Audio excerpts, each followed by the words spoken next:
What is up, big dogs? I'm D2 Titans Only, and this build is awful. Or at least, that's what I thought before taking it into Destiny 2's new solo mode. This build is absolutely insane for doing solo content, and you need to try it as soon as possible. Before we get into the build, I wanted to let you all know Bungie has provided me with 10 refractant emblem keys for Destiny 2 to give away, and I'll let you guys know how to enter to win one at the end of the video.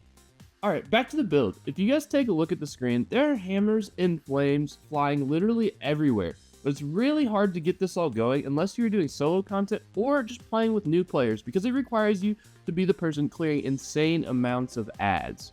If you're using this build correctly, I've even one-shot a couple of yellow bar bosses just by throwing my hammer in. So let's get into the build. It starts off with a Sunbreaker subclass and the Titan super ability Hammer of Soul.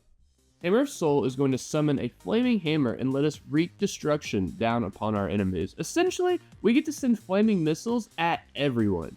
Now, Hammer of Soul is pretty good, but we're going to make it even better by pairing it with our first aspect, Soul Invictus. Soul Invictus is going to allow our super ability to create sunspots anytime we impact something with one of those flaming hammer missiles, filling the battlefield with flames that heal us, deal damage to enemies, and increase the time our Hammer of Soul is active while we are standing inside of them. But Soul Invictus isn't done yet. Soul Invictus also allows our solar ability Final Blows and scorch targets that we defeat to spawn in even more sunspots, making us unstoppable. For our second aspect, we're going to be using Roaring Flames. Roaring Flames increases the damage of your solar abilities anytime you get a final blow with a solar ability or ignition, stacking up to 3 times for insane damage. This synergizes really well with our build, and you'll see why later. Moving along to our fragments, we're going to be focusing on scorching and igniting targets even more. The first fragment we are using is the Ember of Char. The Ember of Char is going to allow our solar ignition to spread scorch to nearby targets and grant us plus 10 to our grenade stat. The second fragment we are using is the Ember of Ashes, which is going to allow us to stack more Scorch to more targets and ignite them even faster. And to top off our first 2 fragments, we are going to be using the Ember of Eruption as our third. The Ember of Eruption gives our solar ignitions an increased area of effect, making our explosions even more effective by allowing it to spread Scorch to even larger areas of targets. And then for our fourth and final fragment, we're using the Ember of Tempering. The Ember of Tempering is absolutely insane, paired with the exotic armor piece and abilities we are using. But basically, the Ember of Tempering is going to grant us increased health anytime we get a solar weapon or ability final blow, keeping us alive and in the fight even longer, and making us unkillable. While Ember of Tempering is active, your solar weapon final blows will also create fire sprites, which grant grenade energy and cure anytime you step inside them. The abilities in this build, we will be using Solar Grenade to clear ads and scorch targets, and Throwing Hammer. Throwing Hammer is the key component you want to pay attention to here. Since we're using Throwing Hammer, we are going to be pairing it with the new exotic armor piece, Melas Panoplia. Only pronouncing that a few times because that's a mouthful. Essentially, anytime we pick up a fire sprite or get a rapid solar final blow, our exotic armor gives us a perk called Forge Master. May the Forge be with you. Sorry, I had to since Bungie gave us a Darth Vader skin, and since the perk Forge Master allows us to recall our hammer like we are literally using the Force.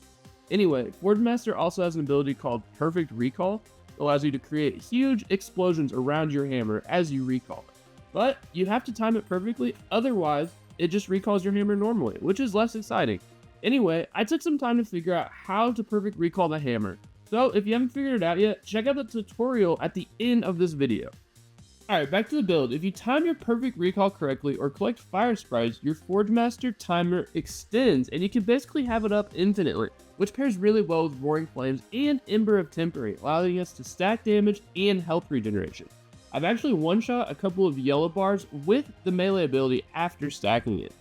Now let's talk about weapon recommendations. Basically, if you want this build to destroy everything, you need something with incandescent or something that is going to scorch a ton of targets.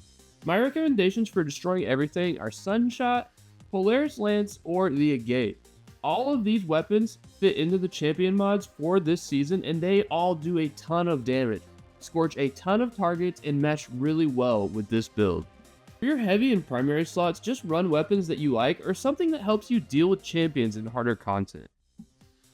Now let's talk about armor mods for this build. On our helmet, we're using Harmonic Siphon, Heavy Ammo Finder, and Special Ammo Finder so that we create orbs of power on solar weapon final blows and never run out of ammo.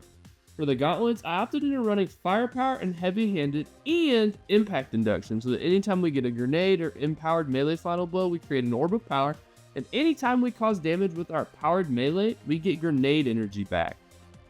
For our chest piece, we're just running whatever resistance mods fit the encounter you're on, and for the leg armor pieces, we're using better already and double absolution, so that anytime we pick up an orb of power, we get health regeneration and all of our ability cooldowns reduced.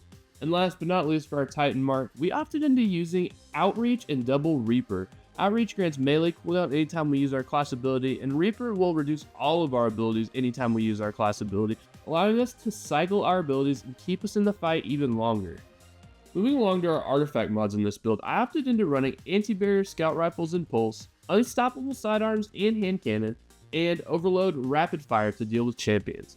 Flame fiber and freeze to combine siphon mods into one, Diviner's Discount to discount all scavenger mods, rapid precision rifling so that precision hits with scout rifles grant increased reload speed and reduced flinch, Fever and Chill so that anytime we get rapid precision hits with our solar weapons, we get Radiant, which grants us a damage buff and allows us to deal with barrier champions, Refresh Threads, which allows us to pick up an elemental pickup that matches our subclass to grant energy to our least charged ability, Cauterize Darkness, I just needed something else to put in this slot so I added it, and then Elemental Coalescence, which allows us to defeat targets to create elemental pickups that match our super. This is huge for creating fire sprites. And Radiant Shrapnel, which causes targets to release solar projectiles anytime they are defeated with a weapon while they are scorched or while dealing sustained damage while radiant. And for the 12th mod, just run whatever you would like. There's nothing really that fits solar anymore, so I just selected whatever I would like here.